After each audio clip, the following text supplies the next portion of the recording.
Hello everyone and welcome back to the channel. I'm pleased to say after a bit of an interval I am returning to the much admired and very awesome board game Fire in the Sky, The Great Pacific War 1941 to 1945. Those of you who have seen my previous videos will remember that I did a fairly lengthy playthrough of a full campaign game turn one in fact.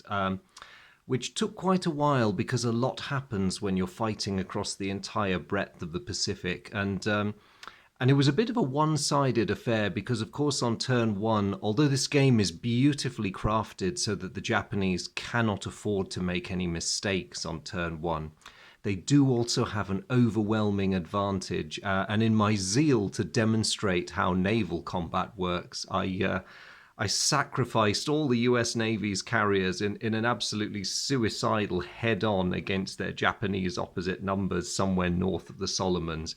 Very bad plan. It was a very short-lived example. Memo to self, if you're the US Navy, don't take the Japanese carrier forces on in a head-on fight in December 1941. It really won't work well for you. So I've gone back to it because I would like to demonstrate this game again in a slightly more balanced scenario and to do a bit more of a playthrough. And some years ago, I found a really nice short scenario that someone had very kindly uploaded onto Board Game Geek. And what it is it focuses only on the fighting in the Solomon Islands. There's stuff happening on the wider map, but the main function of the rest of the Japanese Empire and indeed the United States is to serve as a source of reinforcements for what's really happening in this theatre. So I'll do a bit of zooming in to show you what I mean. So the first clever thing this scenario does, and it is designed to be a teaching scenario for new players, which is another thing that attracted me to it.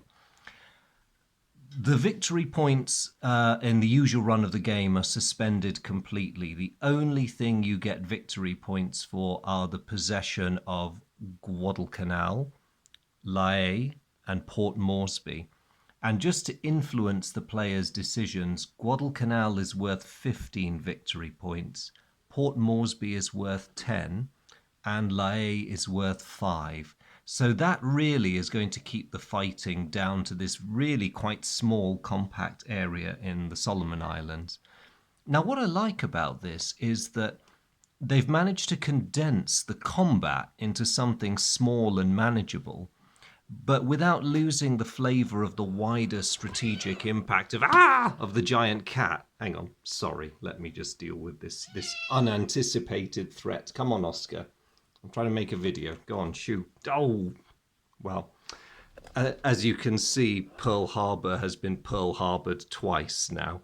Right, what was I saying? Oh, yes. Hang on. I'll just put all the ships back in Pearl Harbor. Thank you for that, Oscar.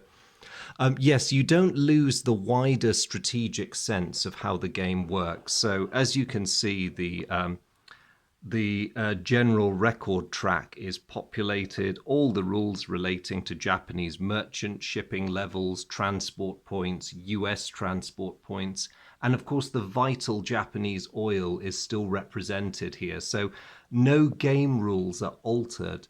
What he's done is just to artificially condense the combat arena so that you get the full game experience, but without having to blow your mind trying to fight a huge war over a large part of the planet's surface. I'm just going to keep the cat away. So we're set up, and he's really. I'm sorry I'm not using the gentleman's name, but I downloaded this scenario years ago, and I forgot to make a note of it. So whoever you are, I'm deeply grateful because it's a very well constructed scenario, I think. And so what I'm going to do taking it forward is I'm going to play this through because I think there's a great scope for seeing how a game like this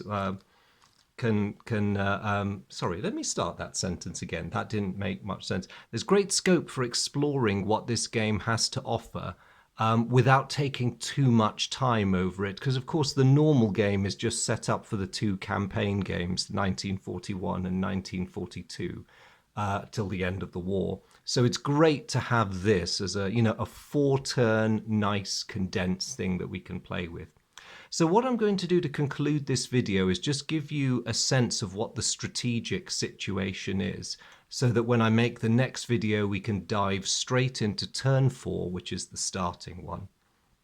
So focusing on the main theatre of operations, because this is really where all the action is going to be happening.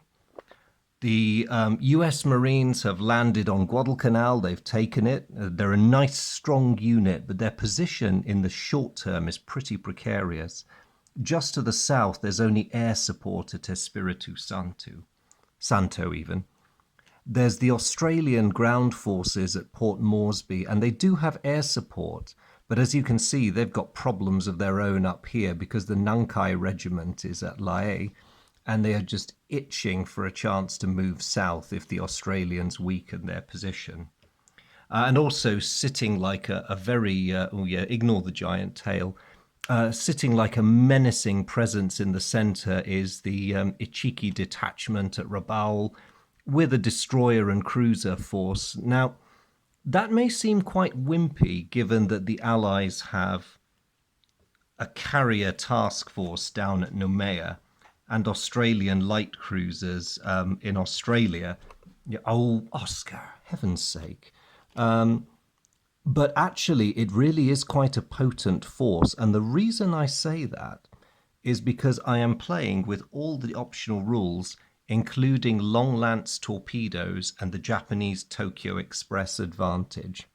Now, if that sounds like I'm being mean to the Allies, I'm not really, because starting the US Marines in possession of Guadalcanal gives the United States a significant advantage as long as you can keep them supplied and supported. In this game, it's actually quite easy for a defending force that has good backup to hold onto its terrain. And because Guadalcanal is so valuable a piece of real estate in terms of victory points, the onus on the Japanese is to attack. And again, they really can't afford to make many mistakes. Looking northward, the Japanese do have more stuff. So out on the Gilberts, they have more infantry, the Special Naval Landing Forces, and more aircraft. But I don't feel personally that that's a resource they can tap too much, because they're going to want to keep that there, relying on its threat of interdicting Allied supply lines. And in doing so, they kind of force the Allies to maintain their garrison here on the Ellis Islands and their own air forces. Now, there's nothing stopping either player from having a battle out here and taking the islands. In fact, there's nothing stopping you from wandering across the map into Southeast Asia if you want to. But given the victory conditions, there is no point to doing so.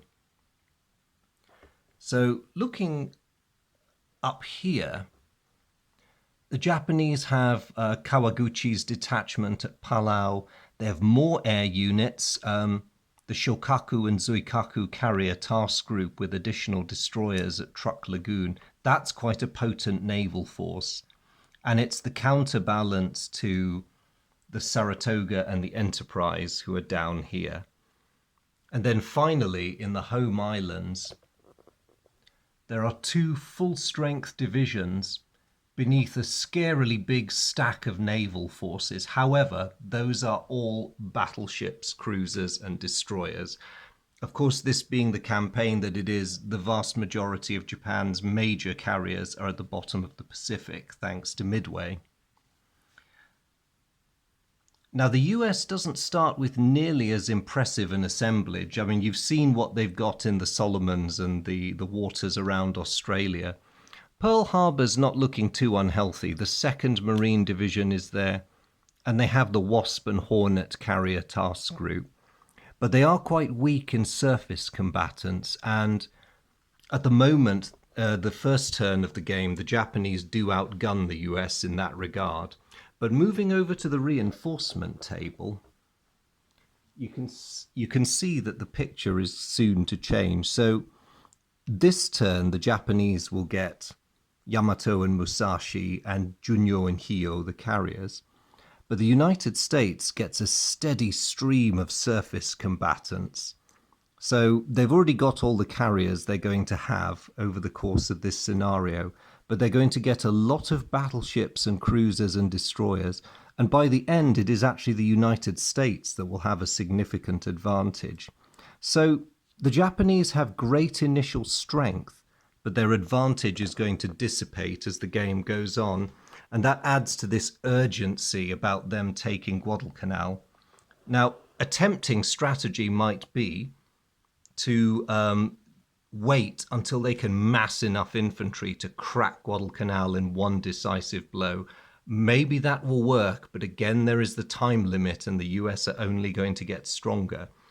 Do they then do what they did historically, cave into the realities of their supply situation and their logistical situation, and also to the fact that they never properly appreciated the full extent of US strength on the island, and just feed their men in inadequate dribs and drabs, never committing a force that's quite adequate to take Henderson Field, but maybe with a bit more luck may have a chance. That's the tough question for the Japanese player to solve. Now, looking at that imbalance, I think that's actually really good, because if you do use this as a teaching scenario, you can give the inexperienced player or the complete newbie the US side, because the Allies can afford a couple of losses and mistakes in this scenario, I feel, whereas it's quite unforgiving for the Japanese player. He or she are going to have to play a very tight game in order to win this one. But then that was rather the case historically when the United States got their kick in first. There were certainly some close calls, but once the Marines were established on Guadalcanal, they were going to be extremely hard to shift by any measure.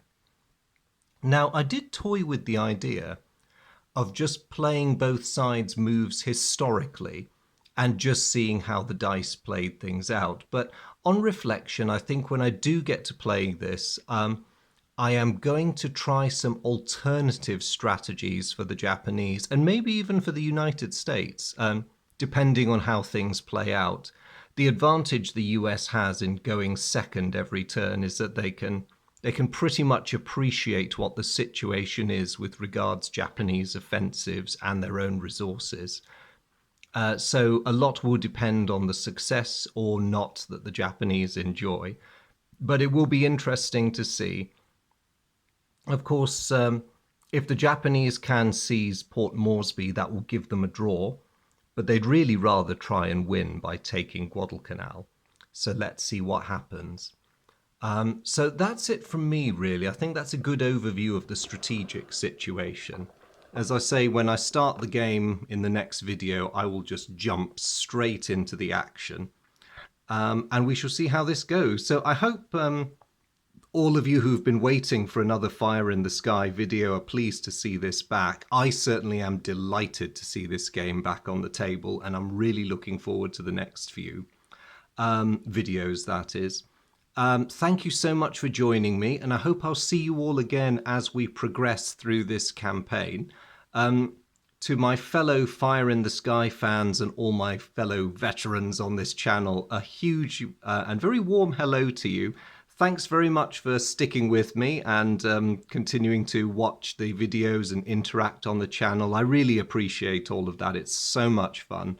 And to anyone who might be new, if this is the first video you've ever encountered on my channel, huge welcome to you. I hope you've enjoyed it. If you want more, if you want to learn more about Fire in the Sky, or just want to see what I have to say about the game, please do look at the other videos I've made about it.